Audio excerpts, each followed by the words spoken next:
د وحي دا معنا دا لفظ نه ده دا په خپل مونږ ته دا خبره ښیي چې وحي پټې اشارې ته وایي وحي داسې اشارې ته وایي چې هغه اشاره څوک کوي هغه او چې چا ته یې کوي هغه دواړه دې پوهېږي عربو به وحي د سترګو اشارې ته ویله نظرت إليها نظرة فتفكرت بدائع فكري في بديع صفاتها دقائق فكري في بديع صفاتها فأوحى إليها الطرف أني أحبها فأثر ذاك الوحي في وجناتها دا من مثال لدي دا پارا پیش کو چه وحي دا لفظ ده نو دا پټ اشاره دا پارا کی هغه اشاره کله ټکی کله غلطه یعنی موږ اوس په پښتو اردو کې به وحي په ذهن کې صرف هغه راځي چې الله تعالی پیغمبر ته کوي خو د عربی په لحاظ سره وحي صحیح وي او خطا وي حتی کې قرآن مونږ ته وایي وان الشیاطین لیوحون الی اولیائهم لیجادلوکم شیطانان هم خپل ملګرو ته وحي کوي خپلو دوستانو ته وحي کوي لیجادلوکم چې تاسو سره جنګ تاسو سره بحث نو شیطان چې خپل ملګرو ته خپل متبعینو ته کوم تعلیم ورکوي هغه هم داسې پټ ورکوي لکه نن سبا که ستاسو خیال یې مونږ ته زموږ دپاره د بي بي سي او د سی ان ان او د وایس اف امریکا خبرونه یا په خبرونو تبصري خبرونه او تبصري خو د نورو خلکو دپاره هغه پیغامات دي زموږ دپاره پیغامات دی مونږ په دې نه پوهېږو چې په دې خبرونو کې څه پیغام دی یا په دې تبصره کې څه پیغام دی خو د ډېرو خلکو دپاره د سی ان ان او د وایس اف امریکا او د بي بي سي خبرونه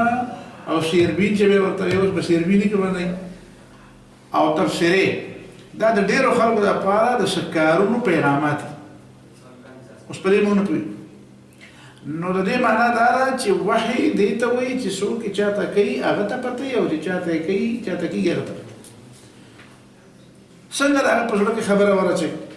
څنګه پې هغه پوهېږي په دې مونږ نه پوهېږو دا کله کله برای راست هم کېږي برای راست الله تعالی پیغمبر ته خبره وکړي په زړه کې ورته واچوي ان جبریل نفس فی روحي فی روعي نو جبریل علیه السلام د پیغمبر علیه السلام په زړه کې یو خبره ورواچوي کله الله تعالی برای راست پیغمبر ته خبره وکړي کله ورته په خوب کې خبره وکړي کله جبریل علیه السلام راولیږي او هغه د انسان شکل کې نه وي راشي څوک ویني نه پیغمبر علیه السلام ته پته ولګي جبریل ما ته خبره کوي نو نبی علیه السلام د جبریل علیه السلام په خبره باندې پوه شي بل څوک پوه نه شي ګوناره یې څه ګونګون څه اواز به خلکو اورېده هغې تشبیه کړله د مچو د دې ګڼو راوتو سره که تاسو کې چا مچۍ ساتلي نو د هغې طریقه دا چې دا مچۍ په دې غرمه کې راوځي دې ته په اصطلاح کې غرمه رایسته وایي مچو غرمه راویسته دا چې دا موسم داسې لس یولسو بجې شي که نه ټولې مچۍ بهر ته راوځي داسې سیل دپاره واک دپاره داسې د ساه د اخیستو دپاره یا داسې د ریفریشمنټ دپاره بهر ته راوځي نو دا چې راوځي یا دا سیل چې ځي راځي نو دا یو خاص قسم اواز کوي چې هغې اواز د یو مچۍ د بلې مچۍ د اواز پته نه لګي دغسې اواز دوي النحل دا مچو هغه ګوناره یا د مچو هغه بنګاره یې ورته وایي او دویم کله د هغې تشبیه ورکړې ده لکه زنځیر چې راکاږي داسې زنځیر یې که نه او پر یې ګټه باندې داسې راکاږي نو هغه شړنګاره یې ورته کوي داسې شړنګاره یې به خلکو اورېده خو په دې پوهېدل چې داسې دي رسول الله صلی پې پوهېده چې داسې ماته وي او کله به داسې وشوه چې جبریل علیه السلام بلکل د یو سړي په شکل کې راغی او دا وحي ورته وکړه بیا به چې لاړ بیا نبي علیه السلام وایي دا جبریل لکه حدیث جبریل کې چې راغلی هذا جبریل اتاکم یعلمکم دینا خلق به ته څنګه پته لګي چې دا وحي ده نو دا د دعوې خبره نه ده په دې وجې د پیغمبر معجزات د پیغمبر د معجزاتو بیا بې شمېره تفصیل دی نو هغې خو بې شمېره تفصیل دی چې معجزات څه دي لکه یو خبره نه ده قرآن مجید معجزه ده د نبی علیه السلام سیرت معجزه ده نبی علیه السلام لیکل لوستل نه کول د هغې باوجود دا دومره خبرې دا دومره فلسفې دا دومره په عروج و زوال باندې تبصرې د امتونو دا دومره علوم داسې علوم چې اوسه پورې خلک لا د هغې هغه ته انتها ته ونه رسېده د یو کسر علوم یو د دعوه د اوسه پورې په مسلمانانو کې دا دعوه چا ونه کړه چې ما د پیغمبر علیه الصلاه والسلام ټول علم یاد دا دعوه د اوسه په مسلمانانو کې چا غیر مسلم خو خود نشي کولای چې ته پته نشته چې مسلمانانو ټول عمر ولا ورکړل هغه د اوسه پورې دا دعوه ونه کړه چې رسول الله صلی الله علیه وسلم هغه تمام علم چې په خپل قابو کې راوست دا چې د قرآن مجید چې کوم احکامات دي چې کوم د هغې بحثونه دي د دنیا نه بحث د انسان نه بحث د نفس نه بحث د کائناتو نه بحث د آخرت نه بحث د مرګ نه بعد چې دي د هغې نه بحث د تیر تاریخ نه بحث د فرد نه د قوم نه بیا د معیشت مسلې بیا د سیاست مسلې بیا د معاشرت مسلې بیا د کور مسلې نو داسې یو پهلو د انسان د ژوند نه ده پرېښودی بیا دا یوازې دام نه بیا داسې خلکو کې داسې مینه داسې محبت او داسې جذبه را پیدا شوه چې دا یو سړي په وینا د یو کس په وینا باندې خلک ټول ژوند ځان بچي ملک یو کس نه دوه نه د دنیا هوښیارترین خلک هغه بیا د هغې د وفات نه بعد یو یهودي د امام محمد یو کتاب دی دا سیر صغیر او سیر کبیر امام محمد چې مشهور محمد بن حسن شیبانی امام ابو حنیفه شاګرد نو دا هغه د سیر صغیر کتاب چې دی دا یو یهودي ولوسته یهودي چې کتاب یې ولوستو دا وایي تا ته دا مې وایم چې دا په انټرنیشنل لا باندې د دنیا اولنی لیکلی شوی کتاب دی دا چې کوم موږ ته د انټرنیشنل لا والا چې وایي که نه دا د هغه نه 800 کاله 1000 کاله مخکې لیکلی شوی کتاب دی څومره ته وایي څوک چې ګریګوري دی که څه شی دی چې هغه لیکلی نو هغه 800 کاله 1000 کاله مخکې لیکلی امام محمد بن حسن شیبانی انټرنیشنل لا چې هغه کتاب هغه یهودي وکتو هغه یو جمله وویله وی هذا کتاب محمدکم الاصغر فكيف بكتاب محمدکم الاکبر دا خو ستاسو د هغه وړوکي محمد کتاب دی محمد بن حسن شیباني که نه صحابي نه دی که نو تابعین نه دی نو هذا کتاب محمدکم الاصغر تاسو ورکوټه د مسلمانانو ورکوټي محمد دا کتاب لیکلی فكيف بكتاب محمدکم الاکبر تاسو غټ محمد صلی الله علیه وسلم چې کوم کتاب پیش کړی دا څنګه وسیله مسلمان شو نو دا وحی بیا د نبی صلی الله علیه وسلم په هغه وخت کې ژوندي معجزات بیا پای کې روحانیت چې هغه د مادې نه ماورا او د هر څه ذاتیاتو نه د خپل ذات نه د خپل مادیاتو نه د خپل خودغرضۍ نه د هر څه نه بالا بیا د هغې ژوند چې هغه وخت کې کوم خلک په کومو ډغرې خلکو خوړلې وي او د کوم مشکلاتو سره مخامخ دا ولې دا چې موږ وایو چې هغه ډېر د جاهلیت زمانه وه دا جاهلیت دی پیک او د انتها ته ولې ورسېدو چې دا انتها ته ورسېد نو هله به خلک په دې پوه شي چې اوس واپسي پکار ده نو واپسي هغه طلب هله پیدا کېږي چې خلک په جاهلیت کې چې بالکل په ابتدا کې که نه نو هغه د واپس کېږي نه خو نوی په شوق وي نوی نوکر سوی نیسي چې دا جاهلیت هم بالکل خپل پوخوالي ته ورسېده چې بالکل هر چا دا ومنل چې دا موږ په څه دا تباه شو برباد شو موږ ته واپسې لاره پکار ده لاره پکار ده او دا بحث هر چا ومنل چې بس اوس څوک پکار نو بیا ورته الله تعالی پیغمبر راولي چې اوس ګورې اوس الله ته نو هغې ته پته وه چې د دې جاهلیت چې موږ را کوم خوړلي یو ځپلي یو زبېښلي یو د دې ځپلو زبېښلو د دې دردونو زخمونو علاج دا دی ته سره نو هغه علاج پته خلکو هم بلې محسوس کړو دا دلایل او هغه دلایل ورو زیاتېږي چې دا یو سوال دی دا اصطلاحات دي که نه معجزه شو کرامات شو استدراجات شو سحر په دې کې فرقونه څه دي او آیا په هر یو سره دا شی حقیقت بدلېږي که نه په بعضو سره بدلېږي په کومو سره بدلېږي شی حقیقت او په سترګو باندې د کوم شي اثر دا دویم سوال خو د ډېر زیات اوږد دی او د اولنی لږ اسان دی خیر دی معجزه خو اصطلاح د قرآن او د سنت نه ده خو د متکلمینو اصطلاح ده قرآن دغه معجزې ته آیت وایي آیت معنا نښه نو آیات ورته وایي قرآن چې موږ ورته معجزې وایو دا د الله تعالی فعل دی او د نبوت چې څوک دعوه وکړي د هغه په لاس ښکاره کوي د هغه د تصدیق دپاره کله کله د نبوت د دعویدار د تکذیب دپاره هم الله تعالی یو شی ښکاره کړي هغې ته اهانت وایي لکه مسلمه کذاب د پیغمبرۍ دعوه کړې وه نو هغه نن مې پېښور یونیورسټۍ کې دا مثال وي د اوبو په حواله یو سیمینار و پایې کې مې دا نو هغه دغه وکړو دا مسلمه کذاب د پیغمبر دا وکړو نو سره ول راغی ورته وی ته چې پیغمبر نو د پیغمبر دا ثبوت سره د یو سترګې اړه شو نو هغه ورته چې ورګه د بدل دا سترګې به ټیک شي چې دا بدل زه ټیک کوم نو لاس په راخر نو هغه سترګې مړاند شو خپل چې مرو هغه مړاند شو نو د پیغمبر دا په لاس باندې رو سترګې لړندې د لاس پر اخکلو باندې سترګې لړندې نو دا یو خرق عادت کارو شو د عادت خلاف معجزم د عادت خلافي دا د عادت خلاف یو کارو شو خدا دا هغه د تصدیق لپاره ونه شو دا هغه د تکذیب لپاره ونه دا هغه د عزت لپاره ونه شو دا هغه د اهانت او د سپکوالي لپاره یا لکه بل سړی راغی ورته وی زموږ په کوهي کې اوبه وچې شوي دي اوبه پکې کمې شوي دي زه به درشم نو چې ورغی لاړې پکې توکړې وې دا به ډېرې شي چې لاړې پکې توکړې هغه شته پکې هم وچې شوه چې کومې پکې وې هم پکې وچې شوه نو دا د هغه په لاړو باندې اوبه نه وچېږي د کوهي خو د ده د کوهي اوبه ولې وچې شوه دا الله تعالی دې سپکاو نو معجزه د عادت خلاف او معجزه ورته په دې وجه وایي چې بل سړی انسان د هغې د مثل یا د هغې د مقابلې نه عاجز دا عاجز کی ته وایې ته مقابله نشي کولی نو دا د اسبابو تحت نه دا د الله تعالی برای راست لکه دغه په لاړو په ذریعه باندې اوبه وچېدل دا د الله تعالی برای راست فعل او یا د لاس په ذریعه باندې د سترګې ړندېدم د الله تعالی برای راست فعل خو هغه د هغې اهانت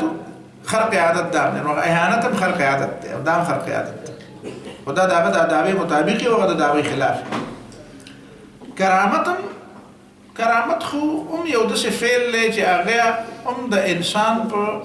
خوالي دلالت کوي خو دا هم د انسان خپل فعل نه وي د الله تعالی د طرف نه د غیر مدعي د نبوت لپاره چې کوم خرق عادت ظاهر شي چې دعوه د پیغمبرۍ نه ده کړې د بل څه شي مدعي هم نه دی خو د هغه په لاس باندې یو داسې د عادت خلاف یو شی وشي چې هغه د عادت مطابق نه کېږي لکه حضرت عمر رضی الله تعالی عنہ چې وی یا ساری الجبل نو د عادت مطابق نه دی هغه نه په ساریه لیدو نو هغه دی لیدو نو د دغه په منځ کې څه کنیکشن او رابطه و نو د اواز تر رسیدو نو د هغه تر رسیدو الله تعالی د هغه تر ورسو د اوم لیدو هغه د په خبر عمل کو جان دی وګټ سحر چې دی نو هغه داسې شی دی چې هغه د هغې تعلق د عادت خلاف سره نشته د خرق عادت سره تعلق نشته د هغې اسبابي خو هغه اسباب پټي د معجزې او د سحر په منځ کې د اشتباه ذکر پیدا کېږي چې معجزې هغه اسباب هم پټ دي او د سحر اسباب هم پټ دي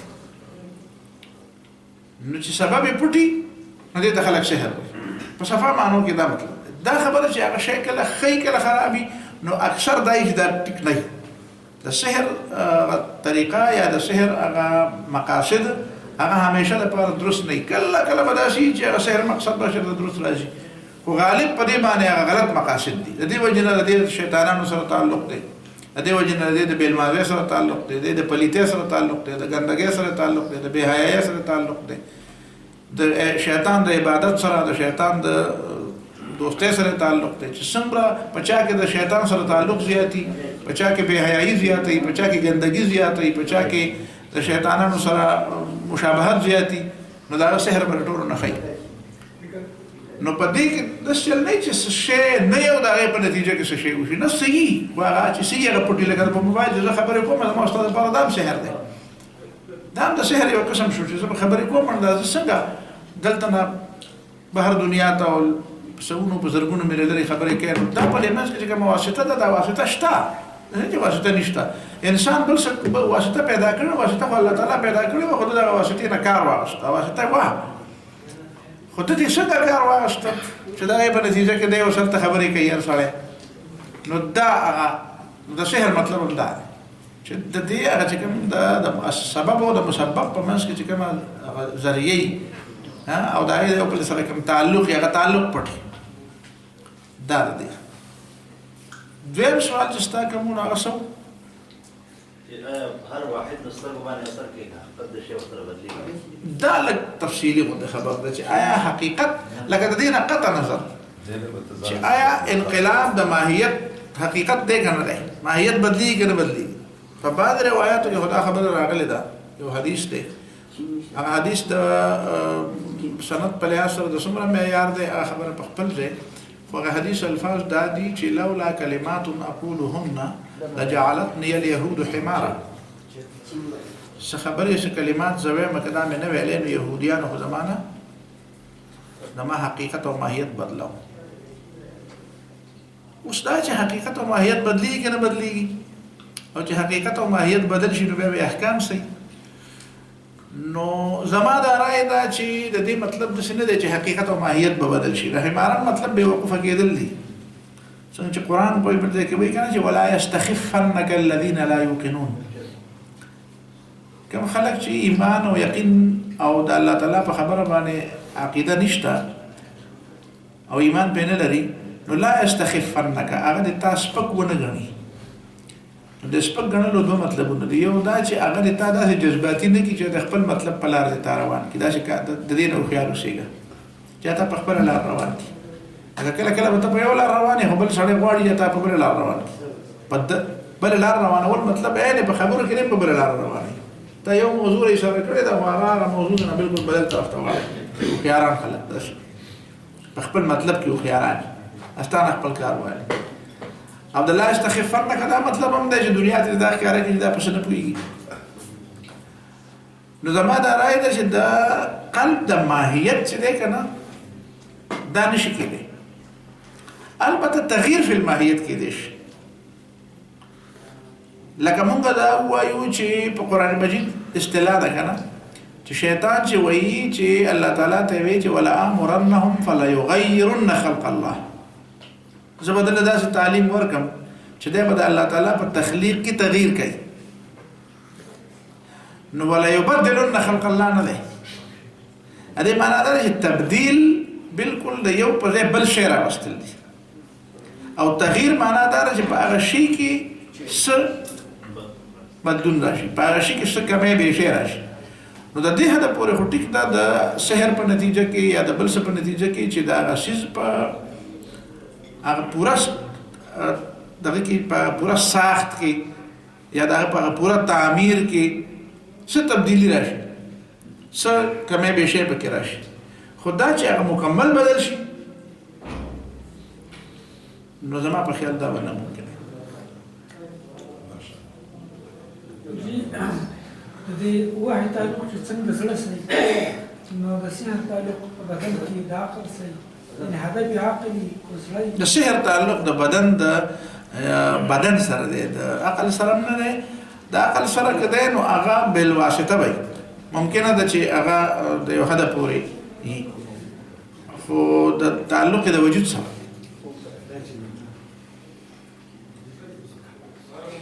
او ممکنه ده سحر داسې قسمونه راشي چې د تعلق د عقل د تغییر سره ځکه چې عقل هم مادي دی یعنی دا ما چې نن د عقل خبره پکې ولې راوسته ځکه چې ما تاسو دا ښودل غوښتل چې تاسو دا ووایم چې عقل مادي شی دی او هغه قلب چې څه ته وایي هغه مادي نه دی نو چې عقل کله مادي شی دی نو چې په مادي جسم باندې تغییر راولي نو تغییر راوسته شي او دا ضروري نه چې په کوم ځای کې سحر نو هغه به خامخا په عقل باندې اثر دا ضروري نه ده په سترګو باندې اثر کوي واسترهبوهم وجاءوا بسحر عظيم سحروا أعين الناس واسترهبوهم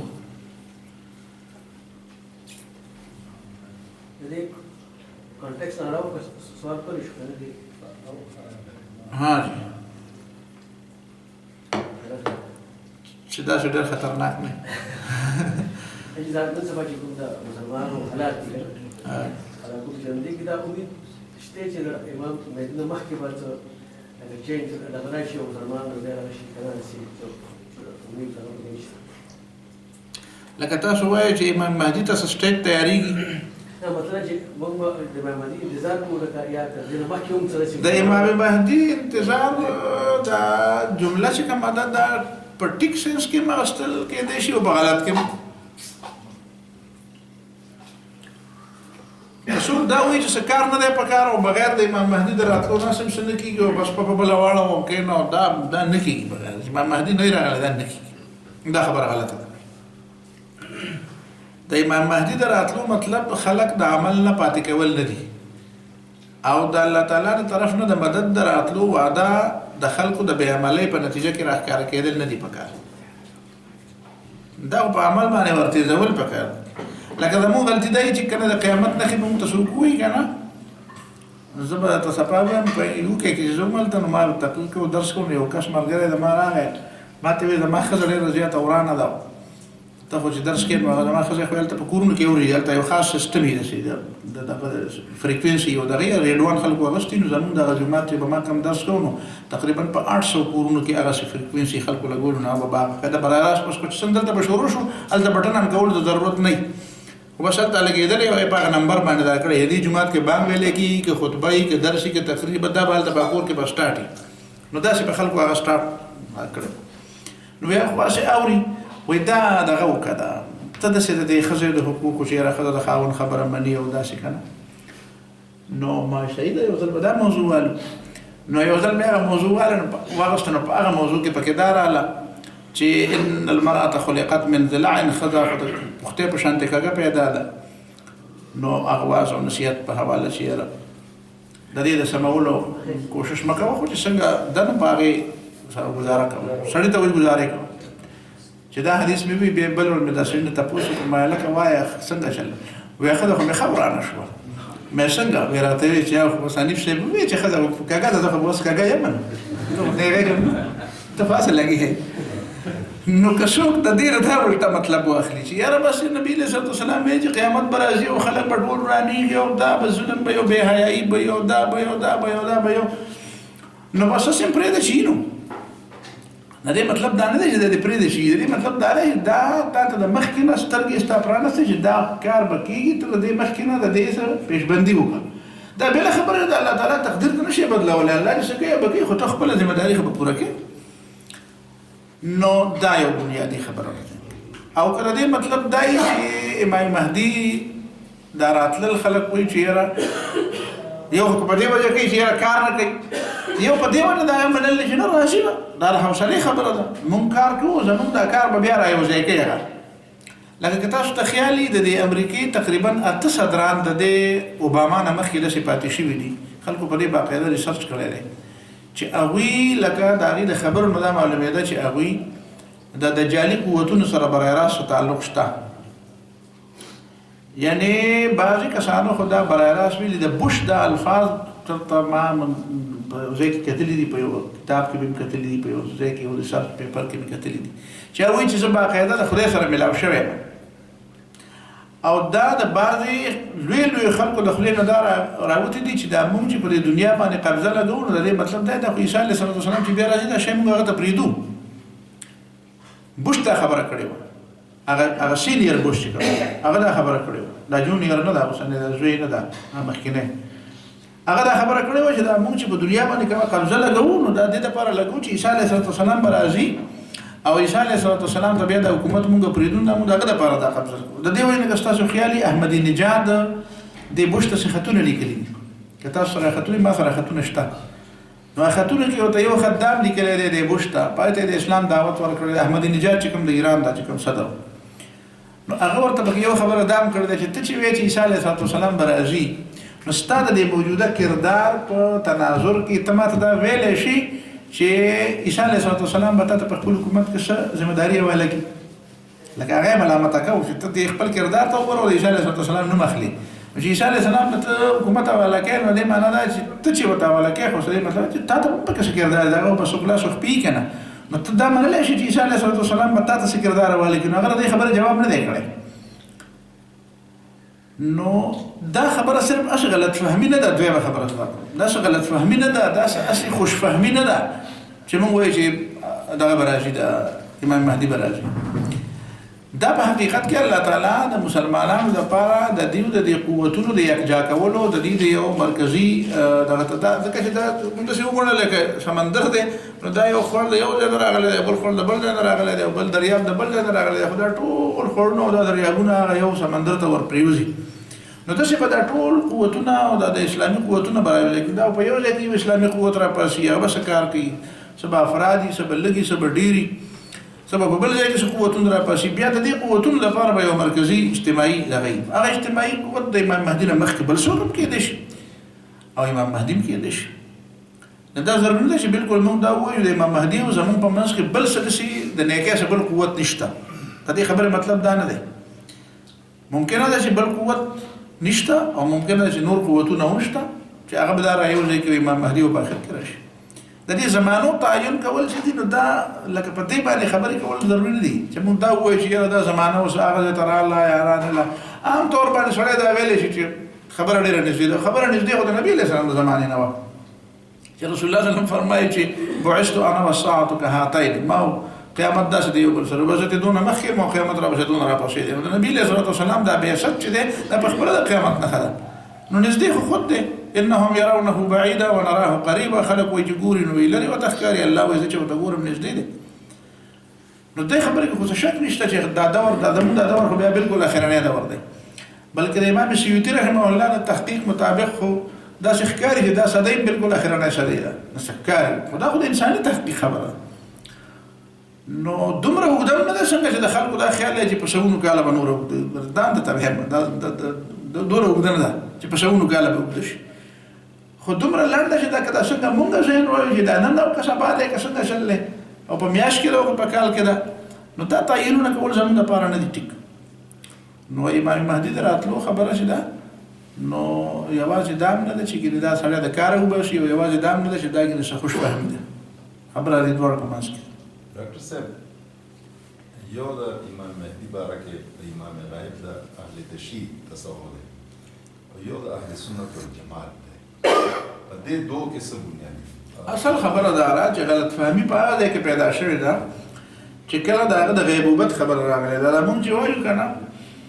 د تاسو ته پته ده اصطلاحاتو باندې زه کله ډېر زور ورکوم په ننني تحقیق کې ما د اصطلاحاتو خبره ډېره ونه کړه خو زه همیشه اکثر د اصطلاحاتو خبره ډېره کوم زمون په اهل سنت والجماعت کې دا اصطلاح راغلی د ظهور مهدي دا ظهور مهدي د شیعهګانو اصطلاح ده ځکه د ظهور په مقابله کې غیبوبت دی ظهور مهدي معنا ده امام مهدي به راظاهرېږي نو ظاهرېږي معنا ده چې مخکې پټ وکړه نو دا خبره خو د شیعهګانو خبره ده هغه یو پکې امام غایب دی یو امام غیب شوی دی او د هغې نه بعد به هغه چې ته راپیدا کېږي نو دا زمونږ دپاره دا د ظهور مهدي دا لفظ ویل نه دي پکار رسول الله صلی الله علیه وسلم چې کوم حدیث دی په هغې کې د ظهور لفظ نشته چې مهدي به چېرته مخکې نه غایب و بیا به د هغې نه پس راپیدا شي راښکاره به شي په هغې کې دا ده چې یو کس به راشي چې زما نوم به د هغه د نوم سره موافقي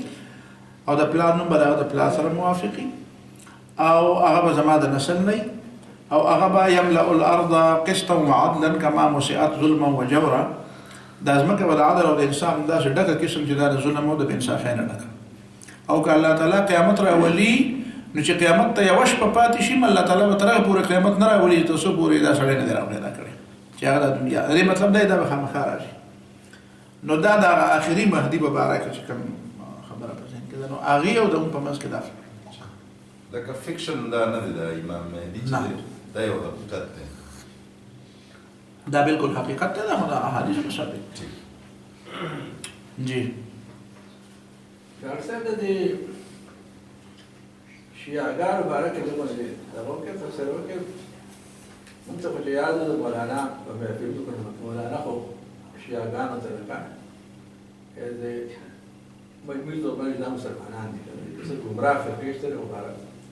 او دا څه سره په یونیورسټۍ کې راوړل کېږي جمعیت د شیعهګانو سټوډنټس چې دا موږ رفیقان مو او موږ کارکنان مو سره په ختم نبوت تحریک کې راغلي اوس دا اکثریت د موږ خلک دا کافران دي دا نه و دي باندې دراصل شیعه دا لفظ او رافضي په دې لفظ کې خلکو ته اشتباه راځي خلک په دې باندې نه پوهېږي بنیادي طور باندې شیعه لفظ چې دی که نه د دې مطلب ډله ده ډله د رفض مطلب دی رفض شنډلو ته وایي لرې کولو ته وایي شړلو ته وایي رفض ری فا او ضاد نو اصل کې یو لفظ دی رافضي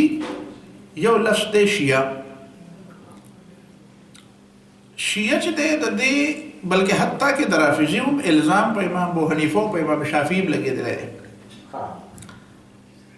ځکه چې د حضرت علي رضی الله تعالی عنه وبیم ده، ځکه د حضرت علي رضی الله تعالی عنه او د حضرت معاویه رضی الله تعالی عنه د دواړو په معامله کې چې د چا تعلق په حضرت علي رضی الله تعالی عنه سره نو هغه ته به شیعان علي او یا شیعان آل علي وي. لکه وان من شیعته لابراهیم، د ابراهیم علیه السلام هم د نوح علیه السلام په ډله کې دی. نو شیعان علي او شیعان آل علي معنا ده د حضرت علي او د اولاد علي ډله. نو ځکه دا ووایم چې موږ او تاسو د سترګې پټې کړو او موږ داسې ووایو چې موږ 1413 سال مخکې لاړو، یعنې سن هجري سن 35 هجري ته سن 35 هجري ته لاړو، سن 35 هجري ته چې پکې حضرت علي رضی الله عنه خلیفه شو. او دې خوا موږ کتل چې هغلته حضرت معاویه رضی الله تعالی عنه دی او هغه وایي چې نه زه ستا خلافت ته هغه پورې نه منم چې دا هغه کیسې له ډېر نه ځم. نو تاسو موږ ته دا ووایه چې موږ به په دغه وخت کې څه کوو، د چا سره به ملګري ولاړ یو؟ نو موږ ټول به د حضرت علي سره ولاړ یو. بیا چې کله حضرت معاویه رضی الله تعالی عنه هلته د خپل خلافت اعلان کړي او دلته د خپل کړي او د دې په منځ کې جنګ کېږي، نو زموږ خو اوس هم دا عقیده ده چې حضرت علي رضی الله تعالی عنه خلیفه راشد دی. چې خلیفه راشد دی نو زه به د هغه سره یم که نه، زه د هغه سره یم او زه د حضرت علي رضی الله عنه په ډله کې شوم. دلته بیا دوه ډلې را پیدا شوې چې یو ته به ناصبیان وي او بل ته به دا د حضرت علي نه بعد خبره کوم. بیا وروسته بیا دا خبره خلکو په سیاسي انداز کې واغسته، لکه خلک بیا پکې یو څه پکې علویان پیدا شو، څه پکې عباسیان پیدا شو، څه پکې امویان پیدا شو. خبره د صحابو د دور نه وروسته شوه. نو بیا چې به تا د حضرت علي رضی الله عنه په حق کې لږه غوندې خبره کوله، لکه فرض د مولانا مودودي چې په حق کې لږه خبره کوله، نو شیعه دي، شیعهګان په حق خبره کوي. نو د دې نه الزام جوړ شو. نو حضرت امام ابو حنیفه رحمه الله او د امام شافعي رحمه الله دا چې کومه زمانه بیا وه، په هغه زمانه کې به هم چې چا د حضرت علي او د حضرت معاویه په دې جګړه کې د حضرت علي طرفداري وکړه نو ورته ویې د شیعه دي. حتی کې اصل چې کومه د شیعهګانو کومې غلطۍ چې کومه ورته موږ وایو چې هغه بنیادي غلطۍ کوي، هغه د شیعهګان نه دي، هغه دي رافضیان.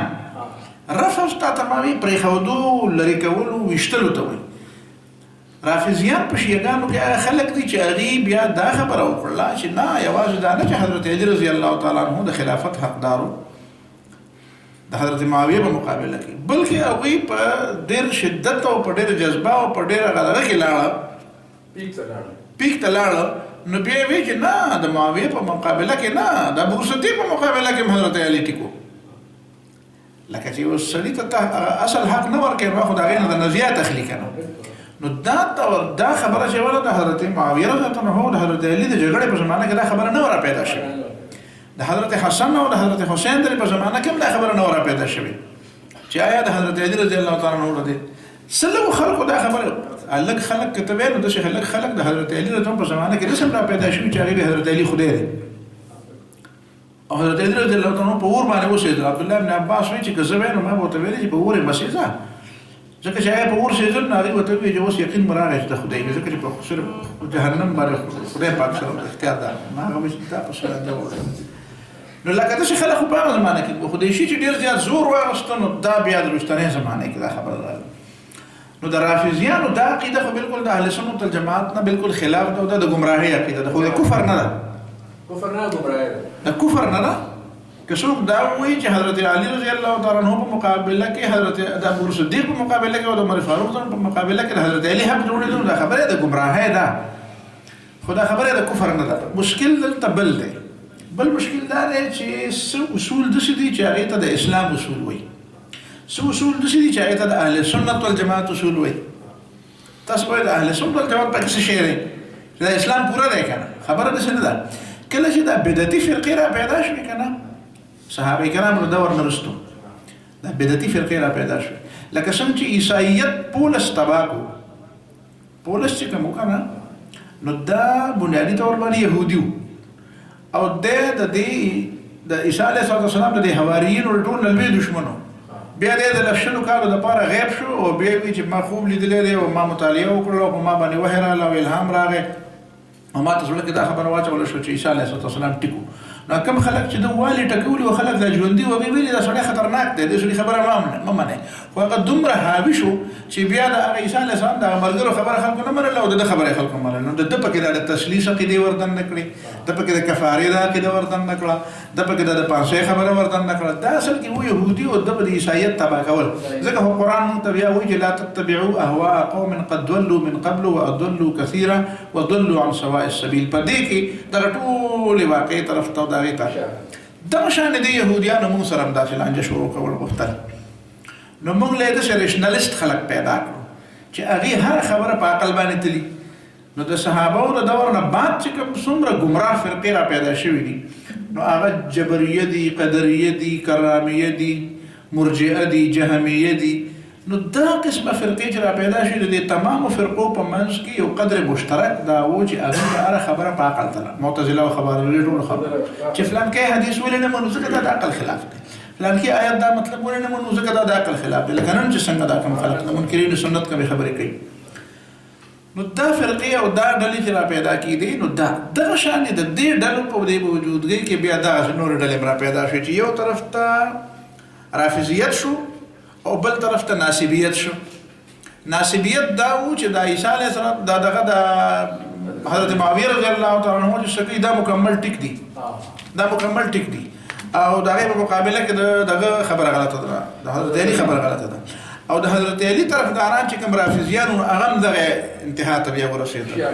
شیعاګان نو په شیعاګانو کې رافضیان یادول نو رافضیان د انتها ته ورسېدل چې هغه وایي چې نو بیا د دین ورو ډلې را پیدا کېدې بیا پکې پر انتها کې بیا نور خلک په انتها کې را پیدا کېدل دا اوس چې موږ ورته خانیان وایو دا قرامته د شیعاګانو فرقې دي دا د غي فرقې دي خو هغه ورته کافر وایي شیعاګان دي ته کافر الویان هم داسې جوړي علویان چې کوم دي دا اوس علویان جدا دي او اصل علویان جدا و دا اوس چې د شام کوم علویان دي دا خو دغه دي دا د خدای نه منکرم دي او دا سره منکر دي دا هم د خانیانو په شان دي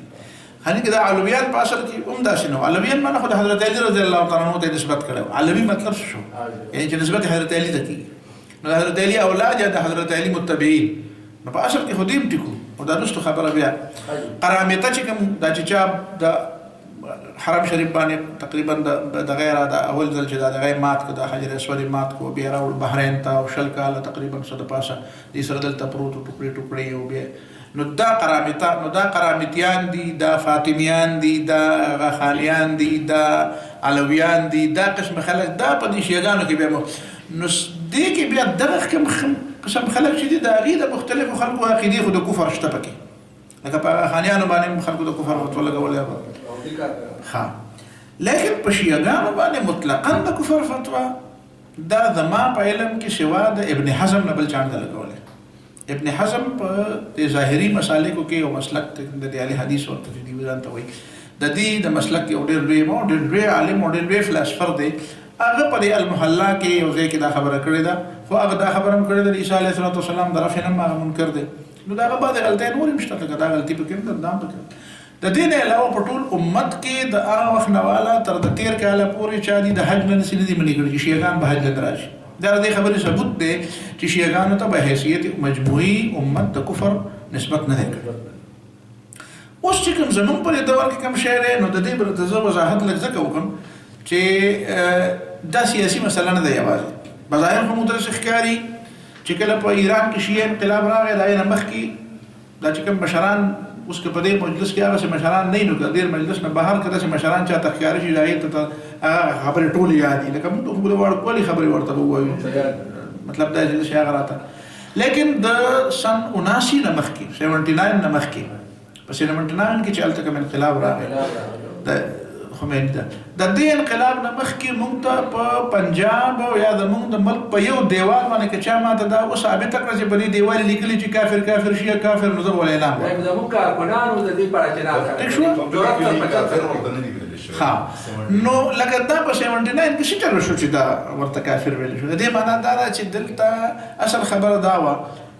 بنیادی خبره خو بل بلکې بنیادی خبره به مخکې و هغه دا و چې د مخکنه د يهودي فکر دا فیصله وکړه چې دا مسلمانان دا بس څنګه لکه د دې لکه هغوی مسلسل سوچ کوي چې د مسلمانانو د قوت په څنګه ختمه د مسلمانانو د قوت د ختمولو لپاره چې هغې فکري لحاظ سره کومې خبرې وکړي او کوم دسیسې او کومې منصوبې او کوم پلانینګونه وکړي او په خپل ځای دي. خو یو پلانینګ هغې دا وکړو چې یو داسې پلانینګ موږ له پکار دی چې هغه داسې وشي چې د مسلمانانو د قوت په خپل منځ کې ختم شي او کم از کم موږ ته د دې خبرې ضرورت پېښ نه شي چې موږ د دې سره جنګ وکړو. ځکه د جنګ کې نو ګټې وکړه بیا خو ستا قوت هم پکې ځای کېږي. د دې لپاره هغې یو پلانینګ وکړو چې په مسلمانانو کې د ابتدا نه یو دوه غټې فرقې را روانې دي، د شیعه او د سني، او دا د اوسه پورې دا په 1300 سال کې 1400 سال کې دا مسله چا حل نه کړه. دې معنی دا دا خبره نه حل دا د حل قابل نه ده. نو د حل قابل نه ده، مسلمانان په دې نوم باندې په دې کې تفریقه را پیدا کړي. نو هغوی خمیني په دې باندې باقاعده څه خلکو هغه سره ملګرتیا وکړله. هغه ته پته وایه نه دا نشم ویلی چې خمیني ته دا پته وایه چې زه په ما باندې څه کار کېږي که نه. د دې ملګرو ته کله کله وایم زه یم ایجنټ دې ته نه وایي چې په رښتیا باندې سودا کړي زه به تا ځان درخواست کړم دونه پیسې به کله کله ایجنټ مفت هم وي. مفتي برین واشي دی شي هغه په یو داسې طریقه د هغه برین واشي وشي چې هغه د چا دپاره کار کوي او چې مفت چاته ملاوېږي نو څوک لیوني دی چې پیسې ولې ورکوي او بیا خبرېږم چې دا په رښتیا باندې ته پیسې راکوي رښتیا که ته د ما نه څه کار علی کړو چې مفت له کار کوي نو خبره یې په ځان باندې ولې. نو زه دا نه وایم چې خمیني به د دې نه خبر و چې په ما څه کار روان دی، خو به هر حال کار وشو او اولنی سټپ د هغوی دا و بلکې دا د هغوی بنیادي مقصد و چې په څه طریقه باندې په یو ملک کې چې هغې انتخاب هغې د ایران په طور وکړو. کني ملکونه خو نور هم یعنې هغه شام هم کېدی شو، لیکن هغه عراق هم کېدی شو، هغه یمن هم کېدی شو، هغه بحرین هم کېدی شو او هغه ایران. خو ایران یې به هر حال د دې دپاره چې چونکې د ایران هغه محلي وقوع داسې ده د دې انتخاب وشو چې دلته د شیعه سټیټ جوړ شي او چې دا شیعه سټیټ یو ځل جوړ شو نو څنګه چې تاسو دا اورېدل که نه نیشن سټیټ دا اصطلاح تاسو اورئ په دې پولیټیکل ساینس کې نیشن سټیټ. نو هلته د نیشن سټیټ کوم یو قوم چې زما دغه دی که نه چې زما یو وطن دی نو د وطن هغه ترانه او د وطن هغه مینه او دا ځینې خلک موږ ته دا هم وایي چې لکه د امت هغه تصور څه شو چې تاسو دا په مخه وطن یادوئ. یعنې د وطن ته د محبت کې هغه ډېر زیات مخکې تلل نه دي، دا د امت هغه تصور کمزوری کوي. نو دا په حدودو کې ساتل پکار دي، لیکن نیشن سټیټ دا په حدودو کې نه ساتي. نو چې کله شیعه سټیټ هلته جوړ شي نو بیا شیعه نو بیا به دا شیعه انقلاب شي. چې دا شیعه انقلاب شو نو بیا به دې نه پس دا خپې غځئ چې خپې غځئ نو څنګه چې اوس تاسو ګورئ عراق ته به خپې غځئ، بیا به یمن ته خپې غځئ، عراق بیا دا د عراق او د ایران جنګ چې کوم شو دا تاسو به وایئ چې دا څنګه بیا وشو. د دې مطلب هم د سني او د شیعه جنګ جوړولو.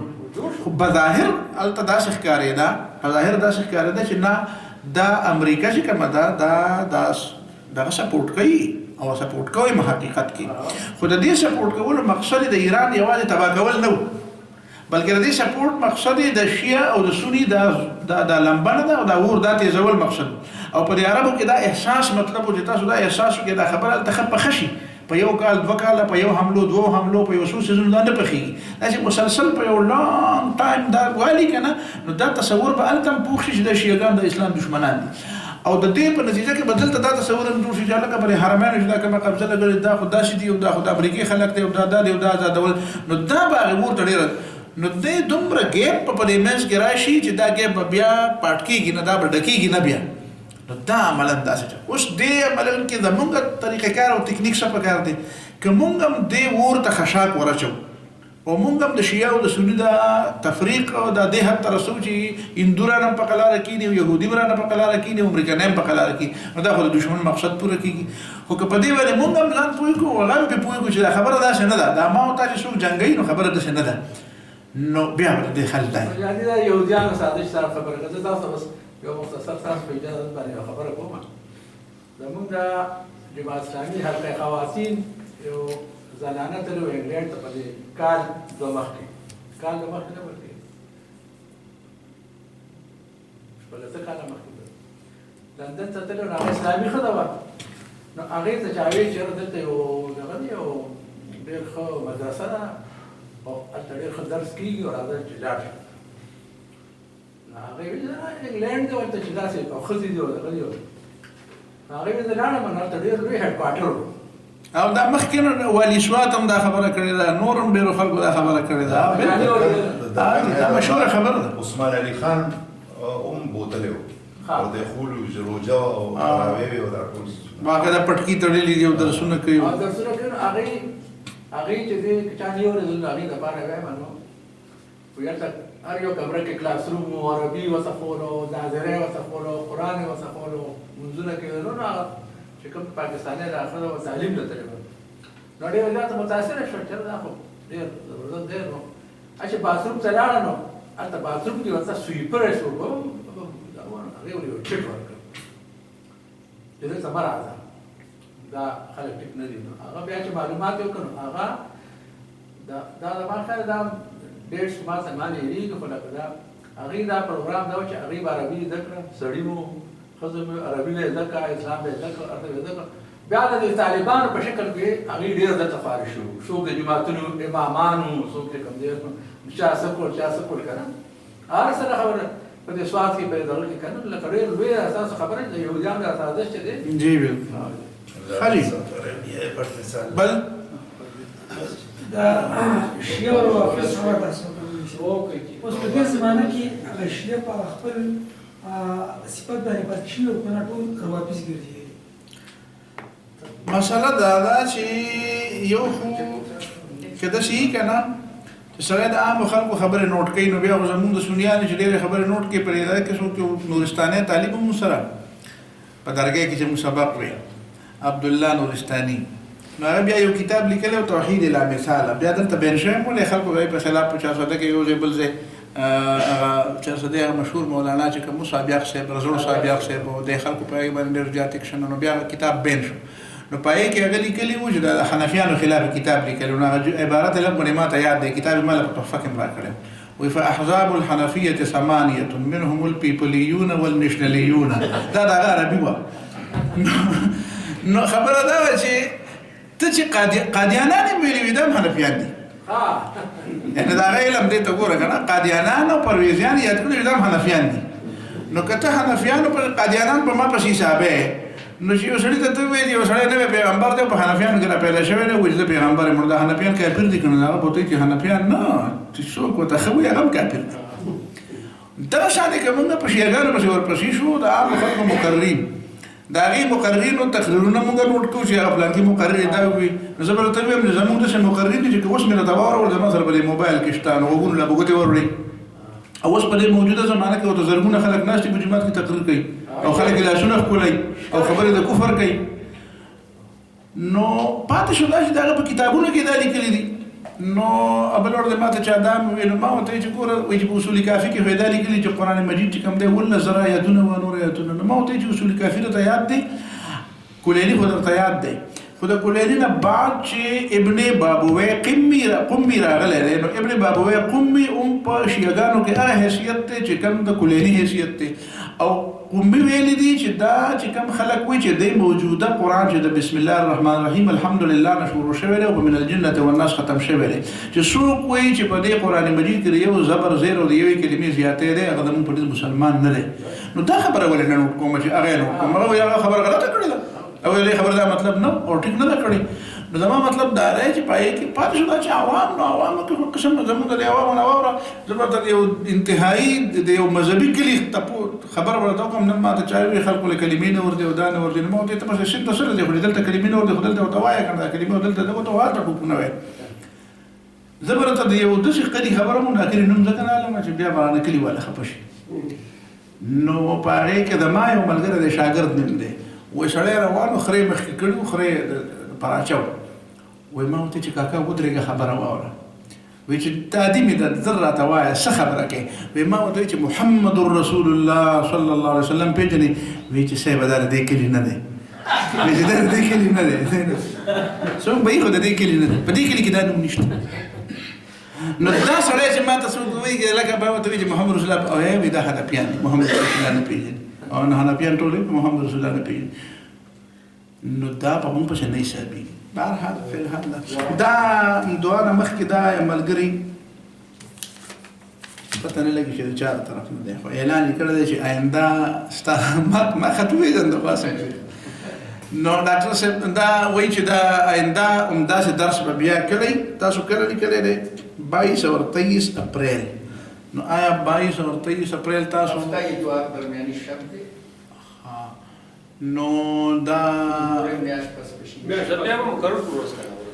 بهر حال تاسو ذهن کې دا وساتئ د تاریخونو ماته اوس نه دي معلوم چې په دې تاریخ لکه